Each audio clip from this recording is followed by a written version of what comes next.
अभी इस चैप्टर की लास्ट थ्योरम है, दैट इज़ 7.5। ये क्या है, आपकी RHS कॉन्ग्रुएंसी रूल के थ्रू आपने ये सॉल्व करना है। कौन से रूल के through?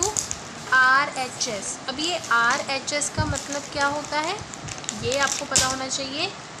Right angle for right angle, R का मतलब होता है ये राइट एंगल, R का मतलब होता है राइट एंगल, H का मतलब होता है हाइपोटेन्यूज साइड। अब ये राइट एंगल किसकी बात की है? इसकी। हाइपोटेन्यूज इसकी, और साइड आपकी ये वाली। अब देखो थ्योरम पढ़ते हैं क्या कहता है। अब जो RHS कॉन्ग्रुएंसी रूल होता है ये किसके थ्रू सॉल्व होता है? सबसे पहले तो या तो साइड के थ्रू होगा या साइड एंगल साइड के थ्रू, आपकी मर्जी, आपने किससे करना है। इफ़ टू राइट ट्राइंगल्स, दो राइट ट्राइंगल्स है, राइट ट्राइंगल्स जिसमें एक एंगल बनना होना चाहिए 90 डिग्री का। दी हाइपोटेन्यूज क्या होती है? ये वाली। And one side of one triangle, hypotenuse और एक साइड, हाइपोटेन्यूज ये है और एक साइड ये वाली है एक ट्राइंगल की, वो इक्वल है हाइपोटेन्यूज ऑफ वन ट्राइंगल। मतलब अगर ये साइड इसके बराबर है तो ये साइड इसके बराबर है, ये साइड इसके बराबर है, ये साइड इसके बराबर है। देन टू ट्राइंगल्स क्या होते हैं? कॉन्ग्रुएंट होते हैं। तो डायग्राम आपको बनाना पड़ेगा वहाँ पे, क्या कहा है, ठीक है। अब इसमें क्या दिया हुआ है आपको? ट्राइंगल दी हुई है। कौन से ट्राइंगल दी हुई है? In triangle ABC,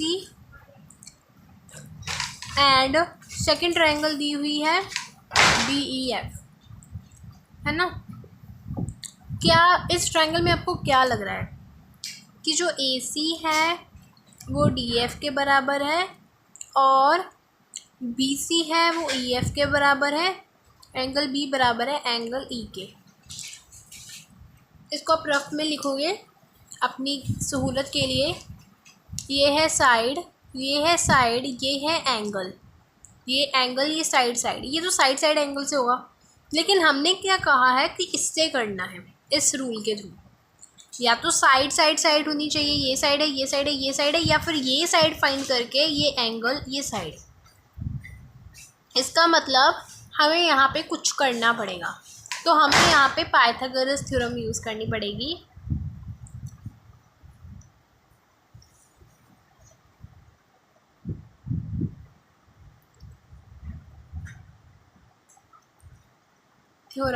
Pythagoras theorem क्या होती है?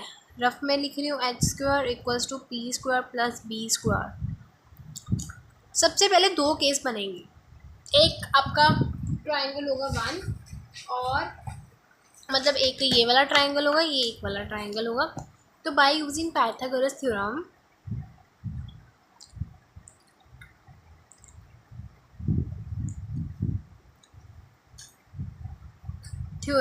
इन ट्राइंगल, कौन से ट्राइंगल में? ABC। पहले हम ABC पे पाइथागोरस थ्योरम लगाएंगे। तो पहले तो मैं यहाँ पे थोड़ा सा रफली सा स्ट्रक्चर पहले ट्राइंगल का ड्रॉ कर लेती हूँ, ठीक है। सो इन पाइथागोरस थ्योरम, ये ABC में पाइथागोरस थ्योरम क्या होती है? मैंने अभी बताया है कि जो पाइथागोरस थ्योरम होती है वो आपकी होती है h² equals to b² plus p², है ना। यही चीज़ बताइए अभी। h क्या है इसमें? h बताओ, h क्या है इसमें? a है, c है, यही होता है हाइपोटेन्यूज। तो AC² इक्वल्स टू किसके बराबर होगा? बेस क्या है? ये वाला BC के स्क्वायर के प्लस परपेंडिकुलर जो 90 डिग्री का एंगल हो, तो ये AB है, AB का स्क्वायर, इसको नाम दे दो first. Similarly in triangle second, in triangle कौन है वो? DEF triangle.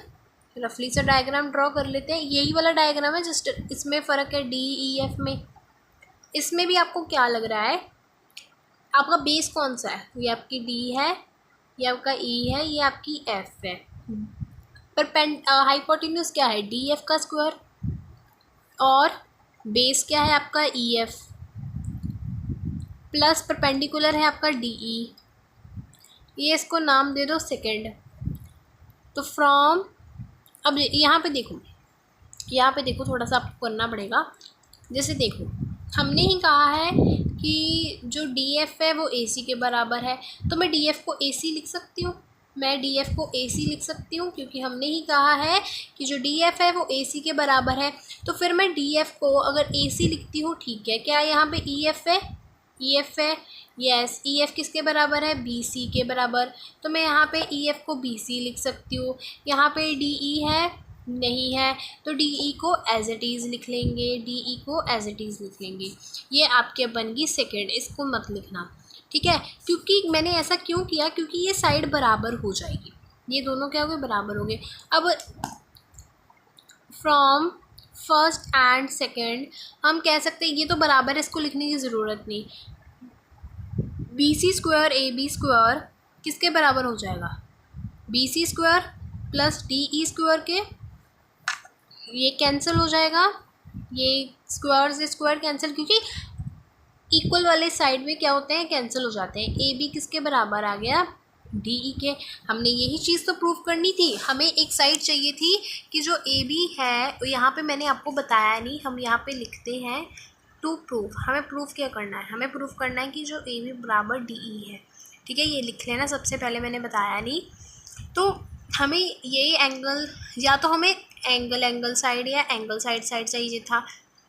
हमारे पास ये साइड है, ये साइड थी, ये साइड थी और एंगल था, लेकिन हमें साइड एंगल साइड चाहिए था। ये साइड होगी या एंगल या साइड। अब हमने बेसिकली यही चीज़ प्रूव करनी थी कि ए बी है वो ए ई डी ई के बराबर है, तो ए बी डी ई के बराबर आ गई। अब हम कह सकते हैं इन ट्राइंगल, आपके पास दो ट्राइंगल थे A B C and in triangle क्या? D E F. तो यहाँ पे हम थोड़ा सा रफली सा स्ट्रक्चर उन ट्राइंगल्स का ड्रॉ कर लेते हैं।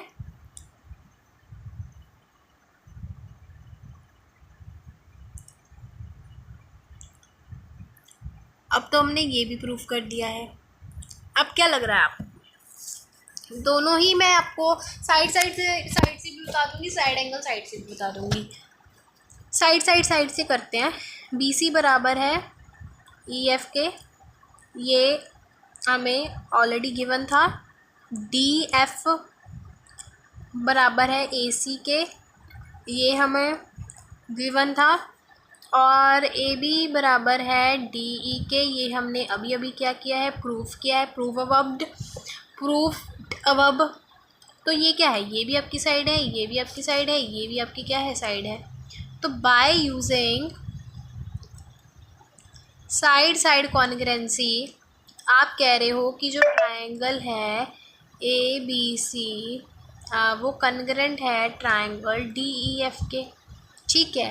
अब एंगल साइड एंगल साइड से कर लेते हैं, पर करना एक ही है, दोनों नहीं करने, ठीक है, जो इजी लग रहा है। अब अगर आप सोच रहे हो कि ये साइड एंगल साइड ले, नहीं, राइट एंगल ट्रायंगल है, तो ये तो बात आएगी, तभी तो सभी गड़बड़ हुई कि हमने इस ट्रायंगल इस साइड को इसके बराबर किया है। तो ए बी बराबर है डी ई के, ये हमने प्रूफ किया हुआ है। और ये एंगल बी एंगल ई के बराबर है, ये हमें ऑलरेडी स्टेटमेंट में गिवन था। और बी सी बराबर है ई एफ के, ये चीज़ भी हमें क्या थी? गिवन थी। तो बाय ई एफ की साइड है, ये आपका एंगल है, ये आपकी साइड है। यहाँ से नहीं पता चल रहा तो ये साइड है, ये एंगल, ये साइड। तो by using side angle side आपने कह दिया ट्रायंगल ए बी सी वो कॉन्ग्रुएंट है ट्रायंगल डी ई एफ के। ये आपकी सिंपल सी थ्योरम थी।